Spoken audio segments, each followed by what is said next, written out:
अस्सलाम वालेकुम नाज़रीन, आप देख रहे हैं बी न्यूज़। मैं हूं आपका host Hamad Shah, programme on the record के साथ। नाज़रीन, बड़ी अहम डेवलपमेंट है पाकिस्तान की सियासत में।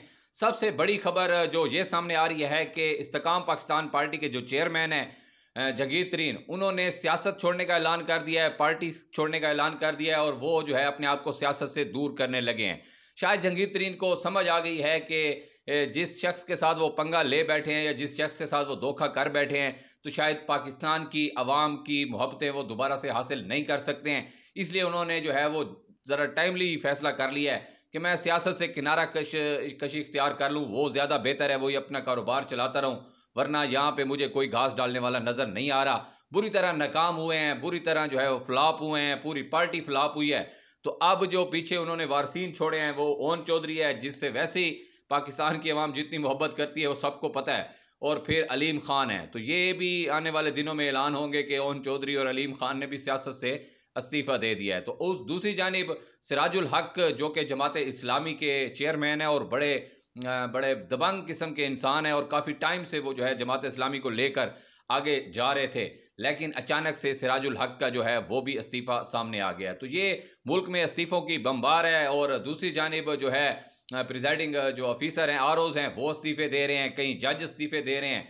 तो अब लगता ये है कि पाकिस्तान का जो माहौल है वो बिल्कुल तब्दील होने जा रहा है। लोग मायूस होते जा रहे हैं, लोग सिस्टम में बैठ के जो खासकर ब्यूरोक्रेसी है या जो लोग अफसरशाही है उनसे जो काम करवाए जा रहे हैं, वो खासकर उनसे बहुत ज़्यादा तंग है। क्योंकि लोग जो हैं, बहुत सारे लोग गलत नहीं होते, बहुत सारे लोग ऐसे भी होते हैं जो अपनी हक हलाल की रोजी रोटी अपने बच्चों के मुस्तकबिल बनाने के लिए जॉब्स कर रहे होते हैं और काम कर रहे होते हैं। लेकिन जब उनसे इस तरह के गैर कानूनी काम करवाए जाते हैं और उनके ऊपर तोहमतें लगवाई जाती हैं और अवाम के मैंडेट चोरी करवाए जाते हैं, लोगों को मरवाया जाता है, लोगों को तशद्दुद करवाया जाता है, गैर गुनाह जो है लोगों को गिरफ्तार करवाया जाता है, लोगों के जो घरों में चादर चार दीवारी का तकद्दुस पमाल करवाया जाता है। तो इन चीज़ों से तंग आकर जो है वो लोग अपनी नौकरियां तक छोड़ें, अपना रोजगार बच्चों का छोड़ें, क्योंकि कुछ लोग जो होते हैं वो बर्दाश्त नहीं कर सकते इस तरह की नाइंसाफ़ी। और जो लोग करते हैं फिर वो आगे चलते भी रहते हैं, उनको मराद भी मिलती हैं, ओहदे भी मिलते हैं, दुनिया तो उनकी बन जाती है। तो ये एक सिस्टम आ गया है कि अब इस्तीफों का सिलसिला शुरू हो गया है। दूसरा अहम डेवलपमेंट ये हुई है नाज़रीन के सहाफ़ी असद तूर ने इमरान खान से एक बहुत अहम शख्सियत की रात गए मुलाकात का जो है वो हवाल बयान किया। उन्होंने कहा है कि मैं बड़े बासूक ज़राए से, असद तूर ने यह दावा किया कि बता रहा हूं कि इमरान खान के पास बड़ी अहम शख्सियत की आमद हुई है और इमरान खान से मुलाकात हुई है। और इमरान खान से ये भी असद तूर ने बताया कि पूछा गया है कि आप जो है अगर बाहर आएंगे तो क्या करना चाहेंगे, आप बाहर आके आपके इरादे क्या हैं।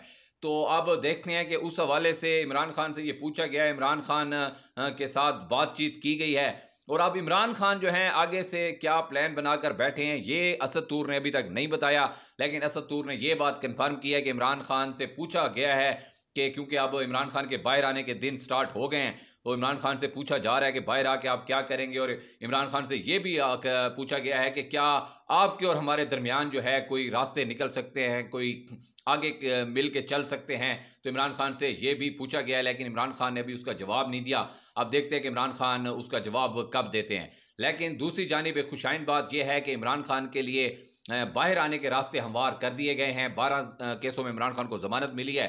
तो अब इमरान खान ने आज जब इमरान खान के वकील इमरान खान से मिले हैं तो इमरान खान ने उनको मैसेज दिया है कि आप मेरी साइफर केस में और इद्दत में निकाह केस में और तोशाखाना केस में जो है वो जमानत की दरखास्तें दायर करें, एप्लीकेशन दायर करें और मेरे बिहाफ पे आप ये एप्लीकेशनें दायर कर सकते हैं। तो इमरान खान ने टास्क दे दिया है। और दूसरी जानिब ये भी अफवाहें सुनने को मिल रही हैं और ये भी खबरें जो हैं वो गर्दिश कर रही हैं कि हो सकता है इमरान खान को बनी गाला शिफ्ट कर दिया जाए। इमरान रियाज खान ने भी इस हवाले से बात की है। तो अब इमरान खान तो बाहर आने वाले हैं। दूसरी जानिब इमरान खान के साथ लोग जुड़ते चले जा रहे हैं। जिस तरह सियासतदानों के साथ ज्यादती होती है इस मुल्क में, हमेशा हमेशा से देखा गया है कि सियासतदानों को ही मारा जाता है, सियासतदानों के साथ ही जो है इस किस्म की ज्यादती की जाती है, सियासतदानों के घरों की चादर चार दीवारी को पामाल किया जाता है, तशद्दुद तक सियासतदानों पे किया जाता है। तो इस बार जो है वो सियासतदान खुद मैदान में आए हैं और उन्होंने सिस्टम से बागी हो गए और खुद आकर कह रहे हैं कि हम ये इस तरह की जीत तस्लीम नहीं करते जब तक हमें मेरिट पे कोई नहीं जितवाएगा। तो ये हालात तब्दील हो रहे हैं, हवाओं का रुख तब्दील हो रहा है। मैं आपको बारहा बता रहा हूँ, अच्छे दिन आने वाले हैं। अवाम अगर इसी तरह डटी रही, अवाम ने इस तरह पूरा मन एहतजाज किया और अवाम जो है किसी साजिश का शिकार ना हुई और किसी हाथों में ना खेली,